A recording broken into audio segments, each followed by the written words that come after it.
এই পৃথিবীতে বেঁচে থাকতে গেলে প্রত্যেকটি জীবকেই কঠিন লড়াইয়ের সম্মুখীন হতে হয়। প্রত্যেকটি পদক্ষেপে থাকে প্রতিকূলতা।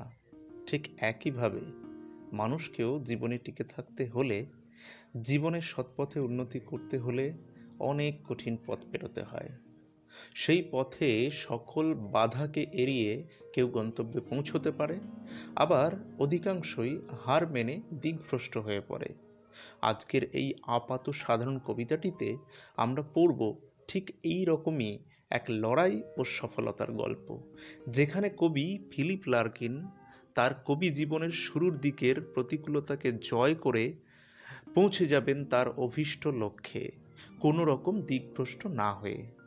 চলো তাহলে শুরু করা যাক আজকের কবিতা the north ship, written by Philip Larkin. কবি ফিলিপ লার্কিনের পুরো নাম ফিলিপ আর্থার লার্কিন।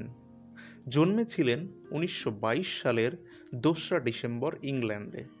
তিনি ছিলেন একজন কবি, ঔপন্যাসিক এবং librarian. High Windows, North Ship এগুলি তাঁর বিখ্যাত কিছু লেখা। 1985 সালে তিনি মারা যান। এবার চলো আমরা আমাদের পাঠ্য কবিতাটি শুরু করি। শুরুতেই বলি, কবিতাটির অর্থ আমরা দুভাবে বোঝার চেষ্টা করব। একটি হলো ওপরের বা বাহ্যিক অর্থ, যাকে বলা হয় outer meaning.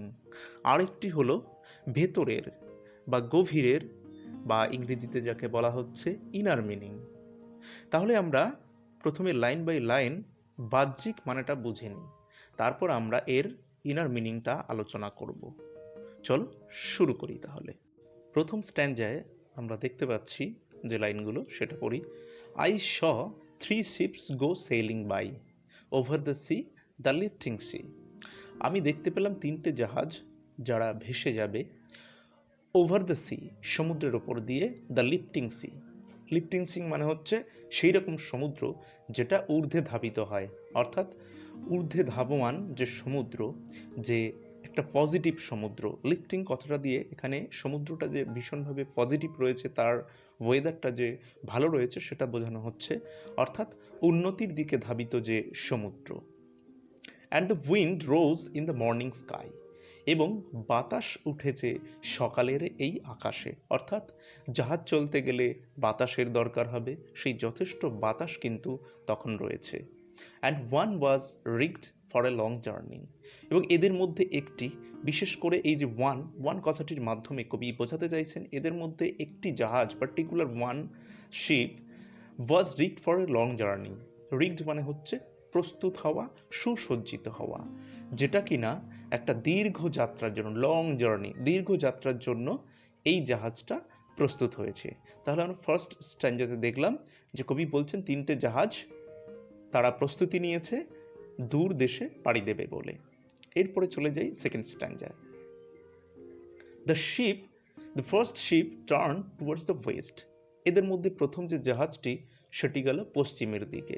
Over the sea, the running sea, সেই সমুদ্রের ওপর দিয়ে যে সমুদ্রটা প্রচণ্ডভাবে বয়ে চলেছে। ফ্লোয়িং, ফ্লোয়িংয়ের বদলে এখানে রানিং সি বলা হচ্ছে, তার কারণ এখানে কিন্তু সমুদ্রকে পার্সনিফাই করা হচ্ছে, কোনো এক মানুষের সঙ্গে তুলনা করা হচ্ছে।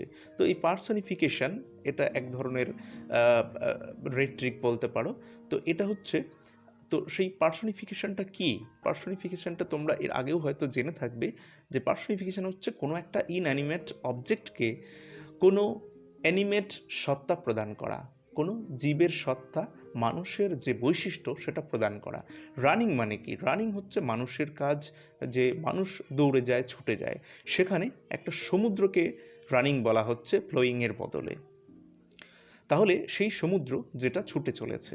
And by the wind was all possessed and carried to a rich country, এবং বাতাস রয়েছে সেখানে, বাতাস রয়েছে, পজেসড মানে অধিকার করে রাখা, সেখানে পুঞ্জীভূত হওয়া অনেক বাতাস রয়েছে, এবং সেই জাহাজটিকে একটা সমৃদ্ধশালী দেশ, রিচ কান্ট্রি, একটা উন্নত দেশ, সমৃদ্ধশালী দেশে সেটাকে পৌঁছে নিয়ে গেল।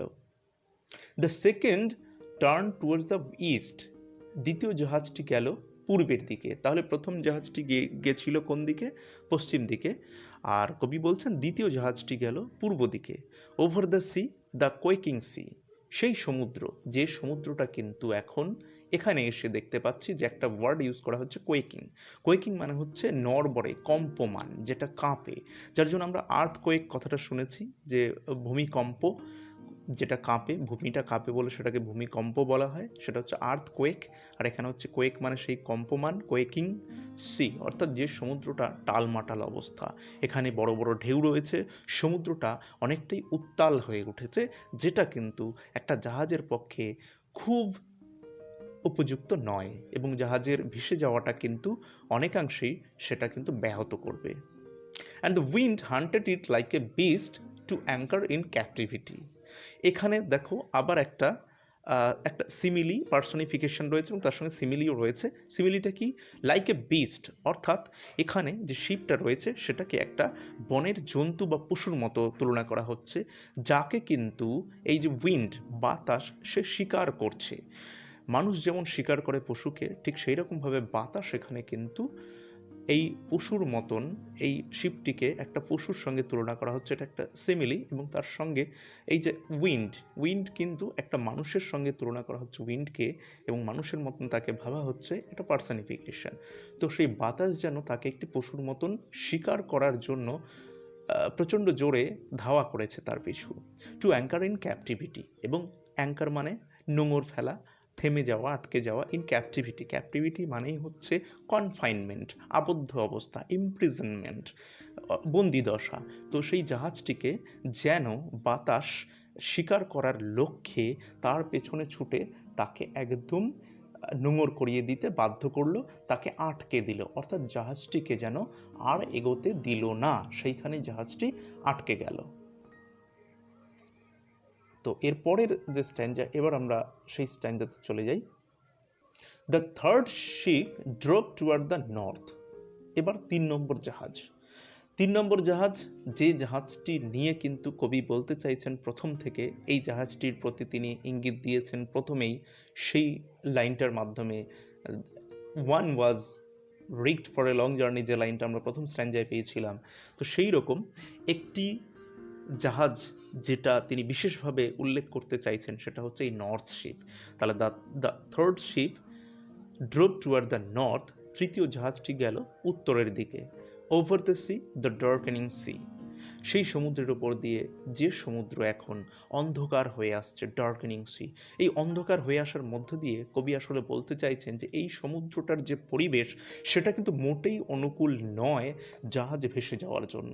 সেই জন্য তিনি এটাকে, এই শব্দটাকে ব্যবহার করছেন, ডার্কেনিং। ডার্কেনিং মানে হচ্ছে ডার্কেন ইটসেলফ পেসিমিস্টিক ওয়ার্ড, মানে এর মাধ্যমে বলা হয় যে ডার্কেন মানে হচ্ছে এ সিম্বল অফ পেসিমিজম, মানে যেখানে হচ্ছে হতাশা, ডার্ক মানে হচ্ছে নেগেটিভিটি, এবং ডার্ক মানে হচ্ছে একটা বিপদ, ডেঞ্জার। তো এইরকম যত নেগেটিভ যে অ্যাডজেক্টিভগুলো ইউজ করা যায়, সেটা কিন্তু ডার্ক এর সঙ্গে করা যায়। সেই জন্য তিনি ইউজ করলেন দ্য ডার্কেনিং সি। সমুদ্রটা ভীষণভাবে নেগেটিভ হয়ে উঠেছে for the third ship, that is the north ship. But no breath of wind came forth, কিন্তু সেখানে কোনো বাতাস নেই।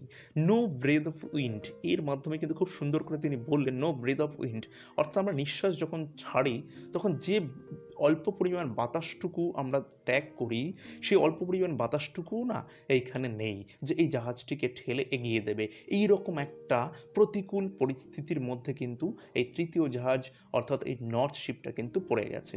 অ্যান্ড দ্য ডেকস শোন ফ্রস্টিলি, এবং তার সঙ্গে জাহাজের যে পাটাতন, যে ডেক, সেটাও কিন্তু খুব একটা ভালোভাবে, উজ্জ্বলভাবে কিরণ দিচ্ছে না, মানে শাইন করছে না। সেখানে যেমন ফ্রস্টিলি মানে হচ্ছে একটা যে পরিবেশটা ওয়ার্মথ নয়, খুব একটা উষ্ণ নয়, পজিটিভ নয়, এখানেও এগেন একটা নেগেটিভিটির ছাপ রয়ে গেছে ফ্রস্টিলির মাধ্যমে।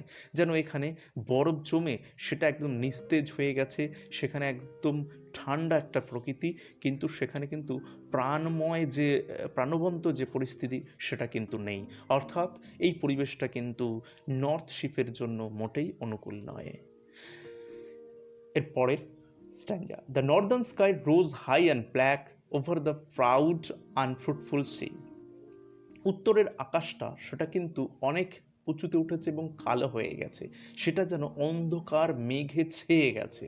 অর্থাৎ আবার সেই ব্ল্যাক, ব্ল্যাক মানে হচ্ছে অন্ধকার, that is a sign of negativity, যেটা কিন্তু প্রতিকূলতার একটা ছাপ রেখে যাচ্ছে এখানে, যে এই সমুদ্রের পরিবেশটা নর্থ শিপের জন্য, এগিয়ে যাওয়ার জন্য মোটেই অনুকূল নয়। সেটা ভীষণভাবে প্রতিকূল একটা পরিবেশ তৈরি করেছে।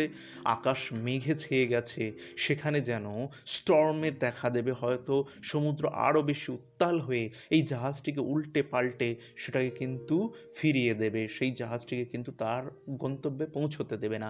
এইরকম একটা পরিবেশ তৈরি হয়ে গেছে। Over the proud unfruitful sea, unfruitful sea, নিষ্ফলা সেই সমুদ্র, যে নিজেই অহংকারী, নিজে ভীষণভাবে গর্বিত অনুভব করছে, একে এই যে নর্থ শিপ, যে থার্ড শিপ, একে এগোতে দিচ্ছে না। East and the West ships came back, এইরকম একটা পরিস্থিতির মধ্যে যে পূর্বের এবং পশ্চিমের যে জাহাজ দুটো আগে রওনা দিল, সেই দুটো জাহাজ ফিরে এলো, happily or আনহ্যাপিলি।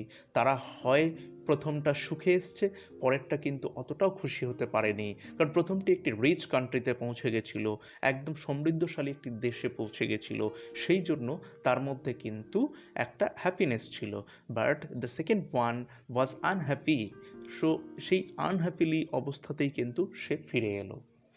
But the third went wide and far, কিন্তু 3 নম্বর যে জাহাজ, অর্থাৎ এই নর্থ শিপ, সেই নর্থ শিপ কিন্তু বহু দূর পর্যন্ত বিস্তৃত হলো, ইন্টু অ্যান আনফরগিভিং সি, সেই ক্ষমাহীন সমুদ্র। অর্থাৎ ক্ষমাহীন সমুদ্র বলতে যে সমুদ্রটা কোনোভাবেই এই তৃতীয় জাহাজ, এই যে উত্তরের জাহাজটি, উত্তর দিকগামী জাহাজটিকে কোনোভাবেই অনুকূল পরিস্থিতি দেয়নি তাকে এগিয়ে যাওয়ার জন্য, সেই জাহাজটিকে ভীষণভাবে চেষ্টা করেছে আটকে দেওয়ার। তো সেই ক্ষমাহীন সমুদ্র, সে কিন্তু সেই ক্ষমাহীন সমুদ্রের মধ্যেও এই তৃতীয় জাহাজটি এগিয়ে গেল বহুদূর পর্যন্ত।